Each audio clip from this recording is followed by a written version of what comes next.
Road మీదకి వెళ్తాం, మళ్ళీ వస్తాం. ప్రతి మన లైఫ్లో మోటార్ వెహికల్స్ తోటి చనిపోయేంత వరకు అవినాభావ సంబంధం ఉంటుంది. దాంట్లో మీ ఇంకోటి ఏంటంటే బైక్ నడపాలంటే ఒక ఏజ్, ఒక మోటార్ వెహికల్స్ యాక్ట్ అనేది ఒకటి ఉన్నది, ఒక చట్టం ఉన్నది. మినిమం 18 సంవత్సరాలు క్రాస్ అయ్యి ఉన్న వాళ్ళకు మాత్రమే లైసెన్స్ ఇస్తారు. 18 సంవత్సరాల లోపు ఉన్నవాళ్ళు అంటే మైనర్స్ 18 సంవత్సరాలు ఒక్కరోజు తక్కువ ఉన్నా కానీ బైక్ నడపడానికి ఎలిజిబిలిటీ ఉండదు. ముందు మనకు అది తెలియాలి.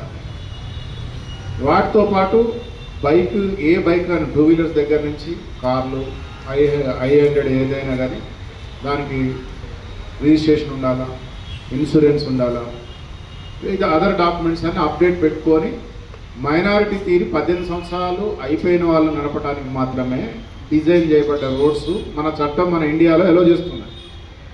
కింద వాళ్ళు ఎవరు కూడా నడిపినా అది చట్టరీత్యా నేరం. అది ముందు మీరు గుర్తుపెట్టుకోవాలి. ఎందుకంటే మీ ఇంట్లో ఉన్న పిల్లలు, మా ఇంట్లో కూడా పిల్లలు ఉన్నారు, అందరు కూడా. మీకు తెలియకుండా ఏంటంటే చిన్నపిల్లలు ఒక మైనర్స్ నడుపుతుంటే ఒక పిల్లలకి తల్లిదండ్రులకి ఏంటంటే ఒక ఇంట్రెస్టింగ్ ఉంటుంది. అరే అప్పుడే బండి నడుపుతున్నాడు మా వాడని జోష్ ఉంటుంది, కొద్దిగా యాంగ్జైటీ ఉంటుంది, ఇస్తే ఏమవుతుందిలే అన్నట్టు ఉంటుంది.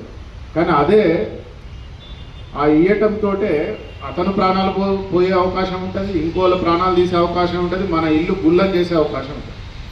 దాని ఉదాహరణగా మొన్న మనకి కరీంనగర్లోనే 2 మైనర్స్ ఏది మన సెయింట్ జాన్ స్కూల్ దగ్గర అర్ధరాత్రి 11-12 గంటల ప్రాంతంలో ఇట్లా మీలాంటి పిల్లలు వాళ్ళు కూడా వచ్చి ఇష్టం వచ్చినట్టు స్పీడ్గా, వాళ్ళకి లైసెన్స్ లేదు, బండి ఏం లేదు, వేసిండ్రు. డైరెక్ట్ పోయి పోలు గుద్దుకున్నారు. స్పాట్లో ఒకళ్ళు చనిపోయారు, ఇంకొకళ్ళు హాస్పిటల్లో చనిపోయారు. తెల్లారేసరికల్లా అసలు తల్లిదండ్రులకు తెలియదు, ఎటు పోయిందో తెలియదు, ఏం తెలియదు. అట్లే నిన్న మొన్న కేశవపట్నంలో మీరు చూసుకుంటారు, పేపర్లో వచ్చింది. 2 మైనర్స్ నడుపుతున్నారు, ఆ బండి హైవే ఎక్కారు, అసలు లైసెన్స్ లేదు, అసలు ఏం జరుగుతుందో తెలియదు. సరిగా సడన్ బ్రేక్ వెనక నుంచి వెళ్తున్న టైంలో లారీ గుద్దేశారు.